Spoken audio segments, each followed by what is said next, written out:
Saat itu, kita sering berpikir, adakah cara untuk mengembalikan keadaan menjadi baik kembali dengan energi yang sudah hampir hilang ini? Saudaraku, setiap makhluk, bahkan benda mati sekalipun memiliki dan menyimpan energi potensial di dalam dirinya. Ingat ya, setiap makhluk katanya, bahkan benda mati sekalipun memiliki energi. Hmm. Artinya benda mati nih ini cincin, batu berlian, menyimpan energi, ya. Kemudian apa itu energi potensial? Energi potensial adalah yang dimiliki suatu benda akibat adanya pengaruh tempat atau kedudukan dari benda tersebut. Energi potensial juga disebut dengan energi diam. Namun, ketika ada pengaruh gravitasi, maka energi potensial ini bisa berubah menjadi energi gerak.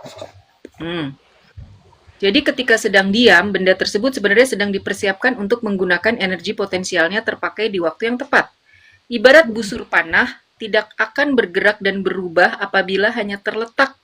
Namun ketika ada yang menarik busurnya ke belakang, maka anak panahnya akan melesat cepat menghujam titik sasaran. Lalu bagaimana dengan kita? Apakah kita memiliki energi potensial dalam hidup ini? Lalu kapan energi itu bisa berubah menjadi sebuah gerakan? Nah, tentu saja kita punya hadirnya masalah ditambah tekanan dalam hidup. Pada saat itu juga menjadikan naluri sebagai manusia bergerak secara otomatis mencari solusi dari masalah itu. Sehingga sering terjadi banyak kreativitas dan inovasi justru lahir dari sebuah masalah sebagai bagian dari mitigasi risiko. Iya ya, kalau ngelihat kisahnya Kolonel Sanders yang ayam paling terkenal itu kan dia door to door ya jual resep Oh iya, ayamnya. KFC. Roasted chicken, salah satunya itu.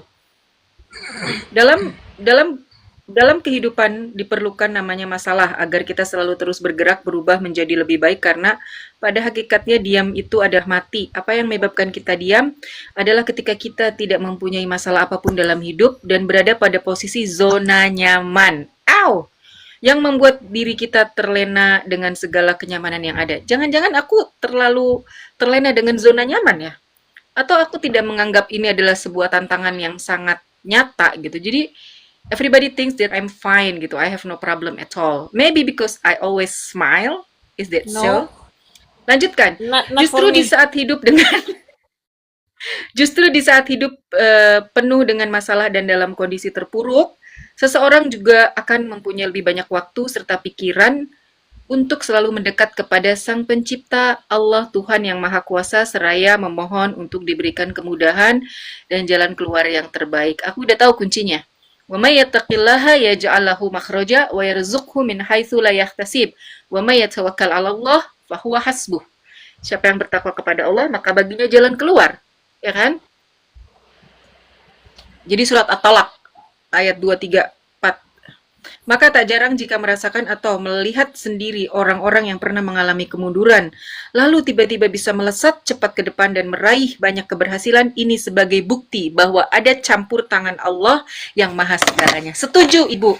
Ibu Fitri ini keren sekali ya. Anda sangat luar biasa oleh Fitri SHIMH. Aku pengen kenalan, pengen ketemu sama yang nulis-nulis ini satu-satu. Saudaraku, seperti anak panah, ada masanya anak panah itu melesat cepat terlepas dari busur menuju sasarannya dan ada pula masanya anak panah itu harus istirahat dalam kantongnya, nyahnya Allah. Semakin jauh tarikan, semakin jauh pula jarak yang akan ditempuh, semakin panjang rentang busur menarik ancang-ancang, maka cepat pula anak panah itu melesat. Jika Anda seperti dalam keadaan mundur, bersabarlah. Mungkin Tuhan tengah meletakkanmu di busurnya, menariknya jauh-jauh ke belakang, agar di saat Anda dilepaskan, maka akan memiliki daya dorong yang sangat kuat untuk mencapai keberhasilan dan kebahagiaan. Masya Allah Begitu keren. juga jika Anda melihat Begitu juga jika Anda melihat seorang keluarga atau teman seperti tengah mengalami kemunduran, jangan buru-buru menghakimi dengan mengatakan apinya telah padam atau jangan-jangan dia ada dosa.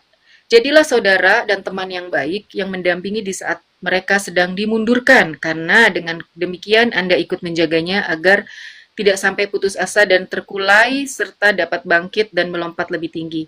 Anda, saya, dia, mereka, kita adalah anak-anak panah yang berada di tangan Allah, hidup untuk mencapai suatu sasaran yang sudah ditetapkan.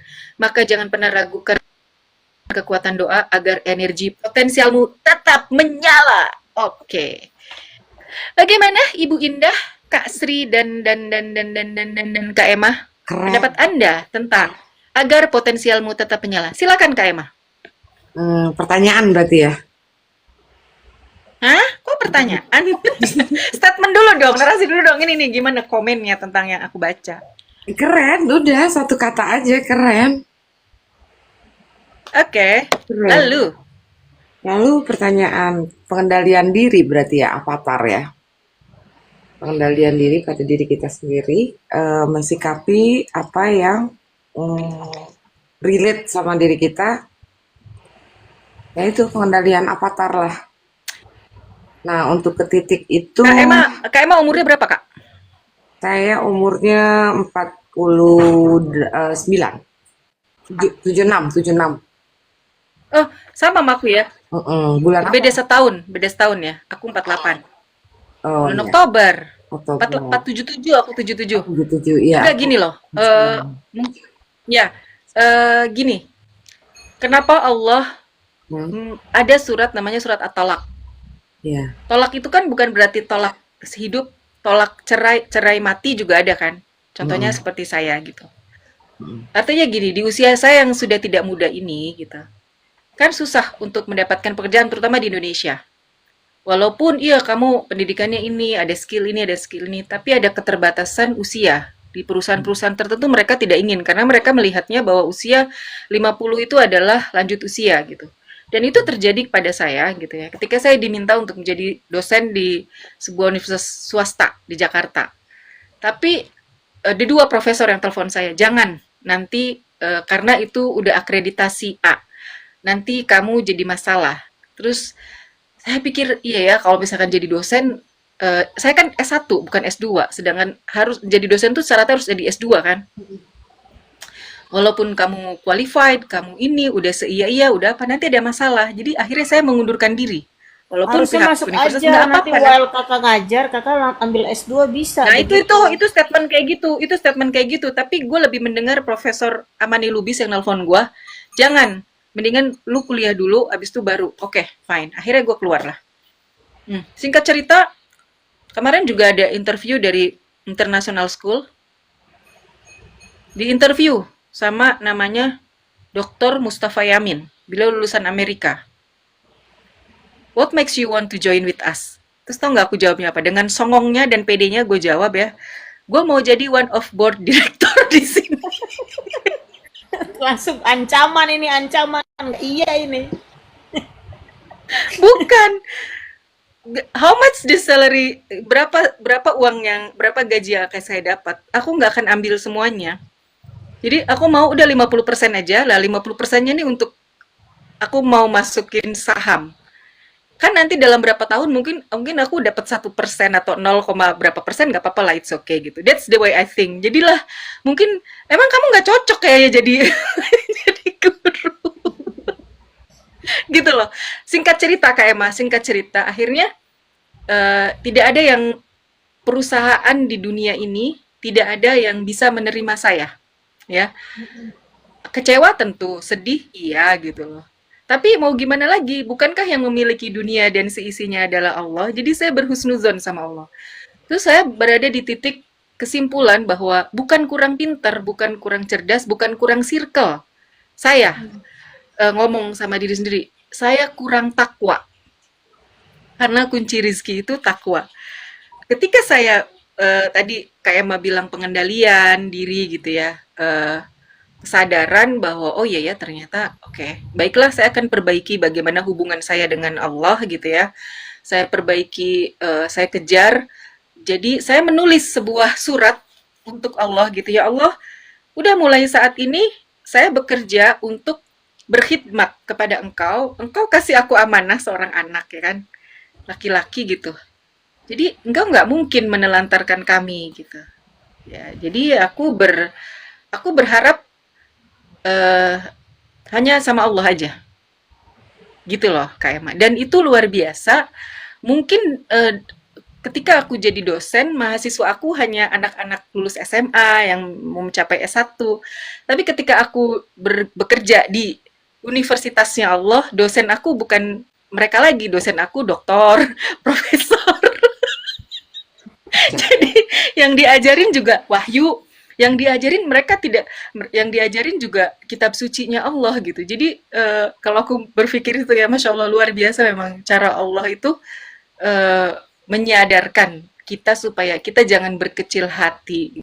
Kita tidak boleh merendahkan diri kita, down banget gitu ketika tidak ada perusahaan yang menerima kamu bekerja. Bukan berarti kamu kurang cerdas, bukan berarti kamu kurang pintar, bukan berarti kamu kurang referensi, bukan berarti kamu kurang circle, tapi karena kamu kurang takwa, karena kamu kurang dekat sama Allah. Itu aja sih.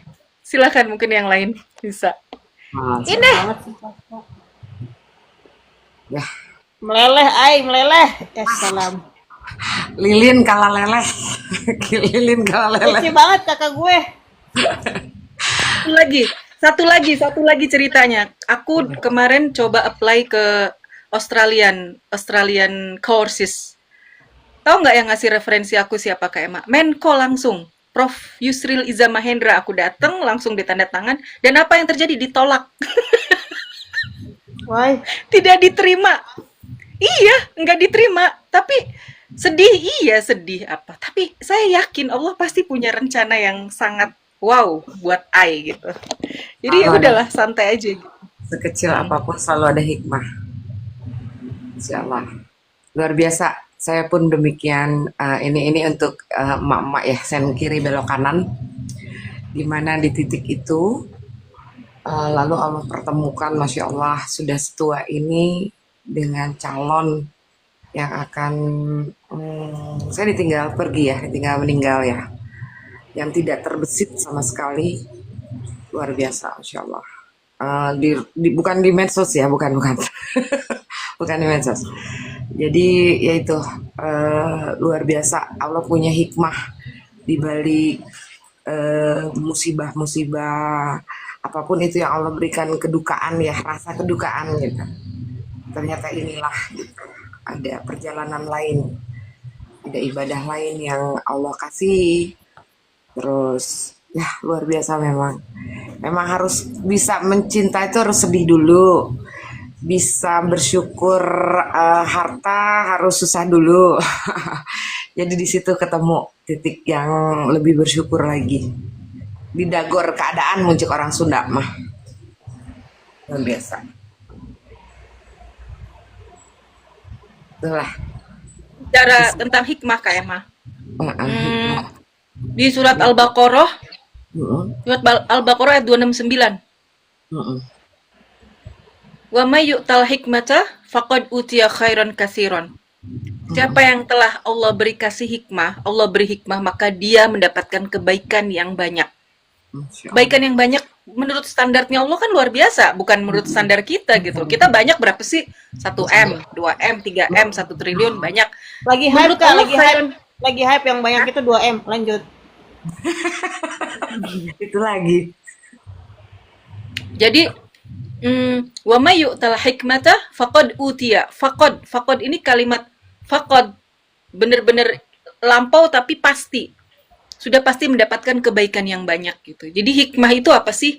Hikmah itu setelah kejadian terjadi, setelah saya ditolak 1, 2, 3, harapan-harapan saya, wah gue mau jadi staf sus nih, wah gue mau ini, udah dibayangkan semua, ternyata Allah jungkir balikan, nggak bisa Sarah, tempat bukan di situ. Dan di situ aku harus yakin, sedih pertama nggak apa-apa, tapi kan nggak boleh berlarut-larut. Nah itulah hikmah, pada saat kita bisa menerima, kemudian kita bisa memahami apa gitu, itu hikmahnya, gitu kan? Namanya hikmah tuh di situ. Jadi siapa yang telah Ketemu hikmah itu setelah terjadi. Nah, baru kita menyadari, Masya Allah. Dan itu nikmat. Nikmat apa? Luar biasa. seperti itu. Salah. Oh, ada Assalamualaikum Bang Teguh. Tengku. Assalamualaikum Bang Teguh, masa al khair, kaifal hal? Bentar. Ana bi khair. Kaifa halukum? Masa al-hal itu apa kabar kan? Masa al khair. Selamat sore. Masa al-khair, selamat sore. Oh. Nur. Ban khair, sobahan nur. Nah, kalau masa al-khair jawabnya Alhamdulillah. Alhamdulillah khair bisa. kenapa, Bang? Masang apa, Bang? Lanjut, Kakak. Bukan masalah oten ya. Masa al. Khair. Ketiknya begini bukan? Gimana Kak ngetik Kak? Mim masa al. Salah ya?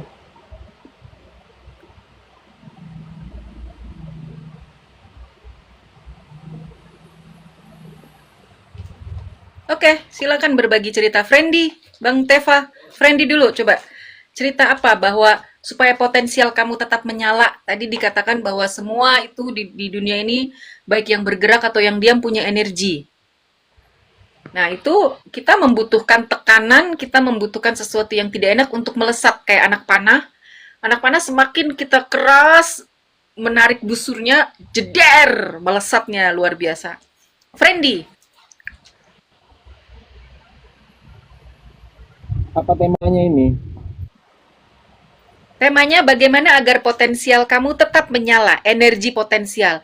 Apakah Bang Teguh pernah merasakan ketidakenakan dalam hidup ini, kegagalan, penolakan, tapi kemudian semua itu tidak membuat Anda jauh dari Allah? Mungkin awalnya Anda sedikit jauh, sedikit komplain kepada Allah kenapa ini terjadi kepada Anda, tapi ketika semua setelah berlalu Anda tetap dalam keimanan Islam dan Anda menyadari bahwa itu semua hanyalah cobaan yang biasa, kerikil-kerikil yang membuat Anda menjadi sebuah gundukan besar gitu. Apa sih maksudnya? Cobalah langsung aja. Silakan Bang Teguh. Maksudnya gimana sih? Kakak kan. Simple word Kak, simple word. Jadi gini, Bang Teguh pernah mengalami ketidakenakan nggak? Pernah mengalami kegagalan nggak dalam hidup? Nah, apakah semua masalah di dalam hidup itu membuat Anda sangat terpuruk, atau justru masalah-masalah yang Anda hadapi membuat Anda lebih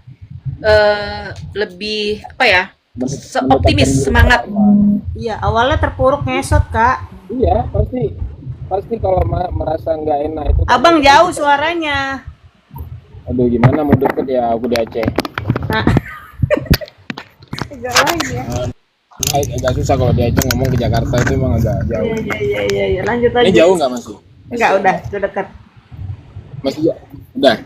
Udah. Ya itu kalau merasa nggak enak itu ya pastilah, semua manusia itu kan sifat manusiawi ya kan.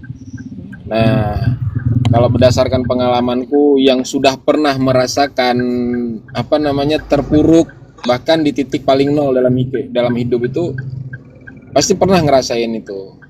Nah, makanya waktu itu tuh aku pernah berpikir kan, sebelum aku ngerasain itu semua, aku tuh pernah berpikir kenapa orang-orang itu ada yang sampai terpikir bunuh diri, bahkan ada orang yang sampai bundir. Oh ya.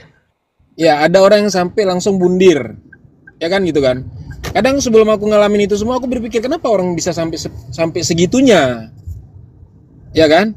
Nah, setelah aku alami itu, oh begini rasanya ternyata. Ya alhamdulillah, mungkin karena pun aku masih ada iman ya. Terus aku pernah berpikir tuh, aku masih ingat terus, Allah itu nggak akan mungkin ngasih cobaan kita tuh kalau kita nggak mampu tuh. Betul. Ya kan? Jadi aku berpikir rezeki itu udah ditabur sama Allah di dunia ini. Udah ditabur nih, apa melalui tangannya Kak Sarah mungkin, atau mungkin di tangannya Januari. Tugas kita ini kan mencari nih rezeki yang udah diberikan Allah, udah ditaburkan nih rezeki di seluruh dunia nih. Taburkan nih rezekimu nanti ada di sini. Ya, tinggal kita yang mencari. Ya kan? Nah, dari situlah aku mulai mulai bangkit nih. Aku ngerasa nggak mungkin aku gini-gini terus tuh, nggak mungkin. Aku pasti bisa. Aku bisa ngelalui semuanya. Nah, dari situ tuh aku mulai berpikir positif, ngejalanin. Alhamdulillah. Berbalik lah, kondisi itu berbalik 180 derajat. yang dulunya aku di atas tiba-tiba aku di bawah. Nah, dari bawah itu aku mulai naik lagi. Jadi aku yakin kalau kita sendiri yang mau merubah diri kita, bukan orang lain yang akan merubah diri kita, tapi diri kita sendiri. Gitu. Lanjut. Luar biasa. Jadi kita yang mau merubah diri sendiri. Nah, Bang Teguh, bangkit dari keterpurukan itu tidak mudah, ya kan?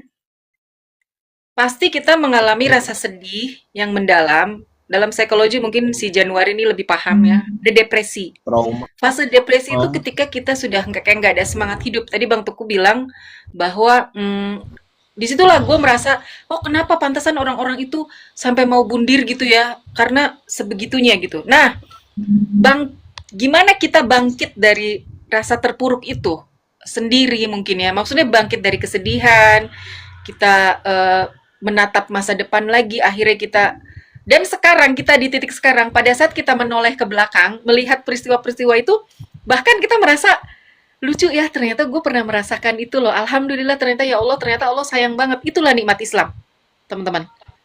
Nikmat Aku Islam, bilang ternyata gue kece juga ya bisa lewatin itu gitu. ya yeah, keren. Jadi gini, ada doa-doa yang dipanjatkan oleh orang-orang yang kita nggak tahu, mungkin dari orang yang pernah kita senyumin, dia lagi nggak enak hati, terus dia melihat kita senyum, terus mereka jadi bahagia, kita nggak tahu. Jangan pernah berhenti untuk berbuat baik. Ketika kita ngasih uang ke orang, mungkin buat kita kecil, kasih uang 10.000, 20.000, tapi dia doanya, ya Allah terima kasih Bu, semoga sehat selalu, apa Allahu a'lam bishawab. Tapi ada doa-doa yang naik ke langit. Pastinya, benar-benar. pastinya orang tua kita. Pastinya ibu kandung itu udah pasti ya. Selama masih ada orang tua, terutama seorang ibu, ya kerabat-kerabat yang dekat. Artinya apa? Perbuatan baik itu jangan pernah ditinggalkan. Karena apalagi membahagiakan hati orang ya, gitu. Tiba-tiba, tiba-tiba Tiba-tiba apa? Tiba-tiba ada orang mau nelpon gua. Ngapain telepon kakak? Ada temenku di Jerman, ini mau telepon aku. Bentar ya. Kak Sarah keren banget sih, bohong banget temen. Ih bener temenku di Jerman. Lanjut bang. Bukan ragil kan? Bukan lah. Meluap. Bukan. Oh. Gimana tahu. Ya itu makanya betul dibilang Kak Sarah tuh. Jangan pernah berhenti berbuat baik sama orang lain, siapapun orangnya. Karena bukan bukan orang itu yang akan membalas nanti kebaikan kita tuh bakal orang Masuk lain sama yang orang kita katakan. yang itu kak, yang musik kita gimana? Iya, Haruskah? maafkan. Maafkan, belum bisa Maaf kan? berbuat Maaf baik, ya. maafkan. Karena apa? Kita nggak tahu balas sama ketika kita berbuat baik sama semua orang, kita nggak tahu doa yang mana yang bakal Setuju. terkabul itu untuk kita tuh, Betul. ya kan? Nah, terus jangan berharap kita berbuat baik sama orang tuh, jangan berharap orang itu yang akan membalas Iya. kebaikan kita, tetapi orang lain lagi yang akan membalas kebaikan. Nah, itu yang aku alami. Pada saat aku terpuruk tuh, pada saat aku tuh memang di titik paling nol dalam hidup itu, bisa aku bilang. Kurasain itu semua. Nah, bahkan orang-orang yang membantu kita tuh bukan sahabat dekat, bukan bukan apa namanya, bukan temen dekat, orang yang nggak kita sangka-sangka yang bakal membantu kita. Tapi ingat ya, kalau kita punya saudara, punya keluarga, punya kakak, punya abang, punya adik, walaupun kita di keluarga itu kadang ribut, kadang ada selisih paham, percayalah ketika kita terjatuh, ketika kita susah, ketika kita di bawah mereka lah orang yang pertama yang akan ingat kita. Iya, Terlepas betul. terlepas ada memang yang punya masalah. Punya masalah itu biasa kita masalah sama saudara-saudara kandung. Tapi waktu kita nanti dia lihat kita susah, kita berada di bawah, kita mereka lah yang akan ingat kita. Saya itu.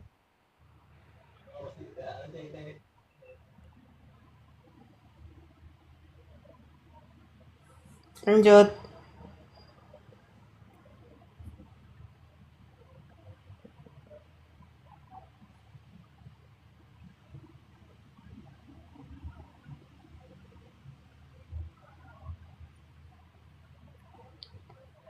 Ya, silakan, Friendly. Iya, termasuk orang-orang yang menzolimi kita, maafkan. Dan kita iringi doa kan, ya Allah, aku memaafkan dia, tapi aku belum mampu untuk berbicara dengan dia, belum mampu seolah-olah tidak ada terjadi apa-apa dengan dia, karena aku masih sakit hati. Kan nggak enak ngomong kayak gitu sama Allah kan? Dan aku belum bisa, ya Allah, jadi tolong maafkan saya gitu, dan kuatkan hati aku untuk selalu bisa berbuat baik, selalu bisa tersenyum kepada musuh-musuh seperti halnya Rasulullah selalu berbuat baik kepada musuh-musuhnya gitu kan. La ilaha illallah. Ya, seperti itu. Tapi kalian inget nggak kisah bagaimana Rasulullah itu memalingkan muka kepada Wahsy? Tahu kan Wahsy siapa? Wahsy itu yang Iya, merombak pamannya, yang nomba pamannya. pamannya Rasulullah yang Hamzah itu yang mengambil jantungnya dikunyah-kunyah gitu. Walaupun akhirnya mereka itu masuk Islam setelah Futuh Makkah gitu. Ya tapi ya begitu, Rasulullah maafkan, tapi jangan jauh-jauh dari saya gitu, karena Rasulullah juga manusia gitu, apalagi kita, ya enggak, tidak hidup bersama Rasulullah, tidak sezaman dengan Rasulullah, tidak ditarbiyah langsung sama Rasulullah, tidak berbicara langsung dengan Rasulullah, tidak melihat langsung Rasulullah, kita jauh. Makanya iman kita ini dipuji, keimanan kita ini selalu dipuji-puji di depan para sahabat gitu teman-teman. Silakan. Memang luar biasa kali Kak Sarah Meong ya. Gila. Abang bilang Abang bilang sarang meong tuh jadi sarang heo, Bang. Jadi pengganti sarang heo jadi sarang meong gitu. Kakak kok off cam? Lanjut. Keren kan kakak aing? Wait. Masaan. Temenku orang Saudi di Jerman, dia telepon. Terus aku bilang, di sana kan jam berapa sih di Jerman? Gua nggak ngerti deh. Jerman jam berapa sih? Kita malam dia pagi. Lanjut. Beda sehari. Sama kayak di Amerika. Aku bilang di sini jam 5 sore. Alhain sa'ah khamsa masaan. Udah, Itu teman kakak di Saudi. Dia dapat suami orang Jerman. Apa gimana? Apa kerja di Jerman? kerja di Jerman. Ma indi mushkilah, lakin wait. Bang, kursus bahasa Arab kita kepending ya, Bang.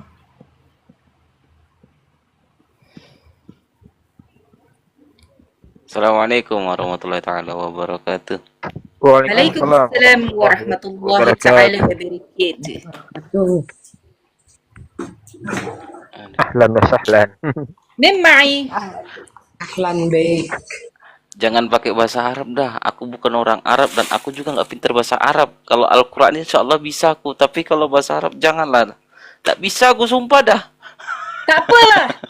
Tak apalah. Kan bahasa Arab ini katanya bahasa ahlul jannah. Salah-salah dikit nggak apa-apa. Kita pasti dimaklumin karena kita Enggak. orang Arab.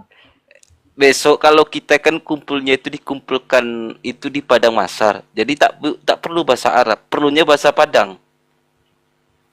Karena besok dikumpul kita itu di Padang Masar. Apa pula pandiangan? Padang Masar Lain itu kok ya. bukan bahasa Padang. Bukan bahasa Arab. Agak Dia lain mau kok teluk mau pandiangan, teku agak kan. lain kok, agak lain.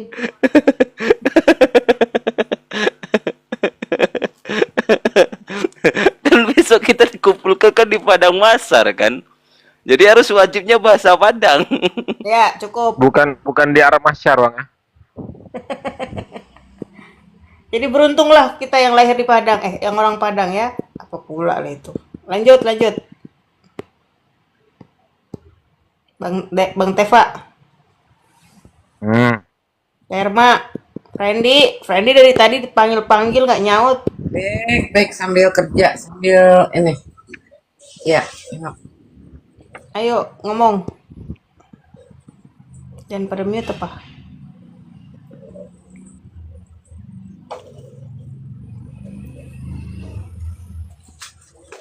Allah, luar biasa. Cuman kalau bahasa Arab banyak kasir nasid tuh.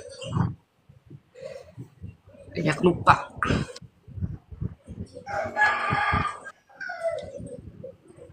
Harus dilatih lagi, harus diingat-ingat lagi.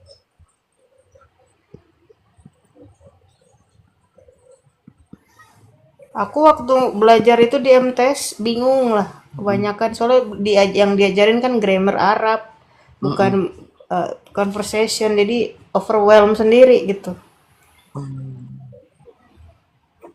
Itu juga cuma 1 tahun diajarin bahasa Arab kelas 2 MTS. Iya sama, saya juga banyak lupa bahasa Arab. Oh, berapa puluh tahun yang lalu. Itu masih di Mahat. Lu ketemu kakak Sarah diajarinnya itu bahasa Arab itu kan conversation. Ya masih mending, aku baru kemarin diajarin Kak Sarah. Abang nggak ada sekolah sekolah Islam? Ibtidaiyah, sanawiyah, Aku tuh aliyah nggak ada. aku tuh gini. Jadi taman SD itu kan aku tahun 97 kalau nggak salah. 98 tuh kan kelas 1 SMA. Kelas 1 SMP, Apa ya iya? kan? Jadi Angin waktu kenceng itu kan kali bang. apa? Angin, abang di mana? Di luar, di mobil aja pak. Iya, di luar. Lanjut. Nah, terus SMP kelas 1 tuh kan tahun 98 itu kan di Aceh waktu itu kan demo besar tuh. Demo besar di Aceh. Aku udah ikut-ikut demo tuh waktu itu. Nah, akhirnya ketangkep lah aku abangku kan berdua. Ketangkep sama polisi. Terus malam dijemput memang waktu itu masih bandel-bandelnya ya, namanya SMP ya. Nah, diantar tuh ke pesantren di sana, di Loksmawe, diantar ke pesantren. 1 hari di pesantren, besoknya kabur kami berdua, pulang lagi ke rumah. Itu baru 1 hari di pesantren. Saking bandelnya, bayangin bandelnya. Itu jarak dari pesantren ke rumah itu sekitar 35 kilo. Kami jalan kaki ke rumah. Sekecil itu, masih kelas 1 SMP ya, jalan kaki ke rumah. Nah, sekarang baru nyesal tuh. Loh, kalau tahu aku dari dulu tuh aku di pesantren aja. Mungkin udah pinter aku. Sekarang baru nyesalnya. Terus si Teku Junior sekarang apa sekolahnya? Dia sekolah di Pertamina. Kok nggak sekolah agama? Iya, kemarin kan mau rencananya kan di sini mau di pesantren di sini. Iya, takdir berkata lain, aku dipisahkan oleh bundanya, ya akhirnya dibawa ke sana. Ya mereka lah, kita kasih usulan juga nggak mau didengar, ya mau gimana.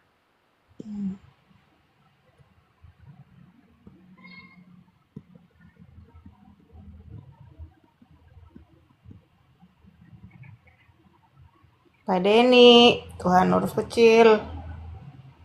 Oh, ada Lanjut tanya. kak. Hmm. Ini ada Tuhan urus kecil Pak Denny. Selamat pagi. Selamat pagi. Bagaimana? Apa Aku kabar? tidak mendengar tadi. Telepon. Kabar Telepon baik lagi. Pak Denny. Oke, mantap. Bang Teku cerita, andai dulu dia sekolah agama itu dia bakal lebih bersyukur lah gitu. Coba ulang narasinya gimana abang? Kakak nggak dengar. Iya, kalau seandainya aku dulu tuh nggak kabur dari pesantren, aku lanjutin pesantrennya dulu sampai selesai. Ya Gua mungkin kabur. ilmu. Gua kabur dari pesantren juga. Ya, kalau kakak mungkin kaburnya udah lama. Aku tuh 1 hari cuman di pesantren tuh kan, itu pun dimasukin pesantren karena, wis nakal kali aku dulu kecil. 35 SMP. kilometer dijabanin kak sama Bang SMP Teva kelas gara-gara berdua itu sama nggak mau abangku, di pondok. berdua. Aku sama abangku kan selisihnya cuma 1 tahun. Jadi kayak sebaya gitu kan. Aku sama Leni ya lanjut. Jadi ya udah, karena nggak tahan, baru 1 malam tuh di pesantren. Padahal zaman-zaman itu kan belum ada anak-anak main handphone. Tapi nggak tahan, kami keluar cabut lari, jalan dari 35 kilo itu jalan ke rumah berdua. Seharian baru sampai. Ya, jadi kalau aku seandainya aku terusin kemarin itu pesantren sampai dengan selesai, mungkin bahasa Arab aku udah jago, ya kan? Udah. Di bahasa Arab Bang Teku baru pertama kali belajar sama kakak kemarin. Iya gimana Pak Denny? Larinya kenapa ya memang? Gara-gara kenapa kok lari? Iya, nggak betah Pak Den. Kalau di pesantren itu kan kita tinggal kayak di asrama tuh. Semua diatur tuh, kita dari bangun tidur sampai mau tidur lagi tuh diatur, kita ngikutin aturan, nggak bisa seenak-enaknya kita, nggak ada lagi waktu bermain, itu udah nggak ada. Oh gitu. Mm-mm. Hmm. Kamu udah diruqyah belum? Ngapain Hah? aku duduk ya emang aku Pak Denny yang harus diruqyah tahu. Oh aku toh. Oh aku tuh yang Iya. diruqyah. Oke. Pak Denny nanti kalau di Rukiah nanti nggak jadi Tuhan lagi dong. Iya, gitu. hilang nanti Iya. ke kudusannya. Ya tergantung ruqyahnya mempan apa enggak. Nah itu yang jadi masalah. Hai Kak, silakan Kak. Kalau ruqyahnya nggak mempan ya percuma lah. Apa sih arti ruqyah itu? Apa Pak Den?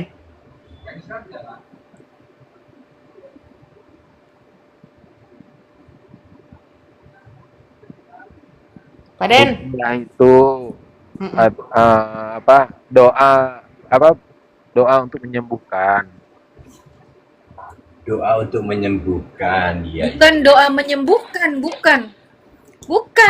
Bukan Doa doa. Doa untuk membebaskan menyembuhkan. dari doa untuk membebaskan dari roh jahat. Bukan juga? Praktek. Bukan, gini kalimatnya, bedakan. Doa untuk menyembuhkan atau praktek pengobatan dengan doa. Mm-mm. Yang benar yang mana? Praktek pengobatan dengan doa. Karena ruqyah berarti itu syar'iyah. untuk menyembuhkan juga ya. Berarti itu Ruqyah menyembuhkan ini, ya. ruqyah ini intinya. ada ruqyah syar'iyah, ada ruqyah syirkiyah. Ruqyah syirik percaya kepada yang bukan dari Allah. Selain Allah itu ruqyah syirkiyah. Kalau ruqyah gitu. syar'iyah dengan doa-doa yang kita panjatkan kepada Allah karena kita meyakini yang bisa menyembuhkan hanya Allah. Berarti kalau Pak Oh, Den gitu. yang syirkiyah ya Kak? Ya, iya Enggak dong, dong. yang pertama dong. Kalau Iya doa Pak Den yang syar'i, syirkiyah. kalau doa Iya, syar'i, Sirkia. syar'i Pak Denny nggak bisa karena doa syariah Rukiah syar'i itu Iya, karena dia beliau nggak percaya. menggunakan Al-Quran sama doa-doanya para nabi. Betul. Iya. Kalau Pak Denny kan nggak pakai Ya, Al-Quran sama lagian- doanya para nabi. Lagian kan aku juga punya ajian. Aku kan punya ajian jaran goyang, jadi kuat. Jarang goyang. Masa jarang goyang udah empat istrinya gimana sih? Ya, makanya ajian jaran goyang jadi aku kuat. Gak mempan.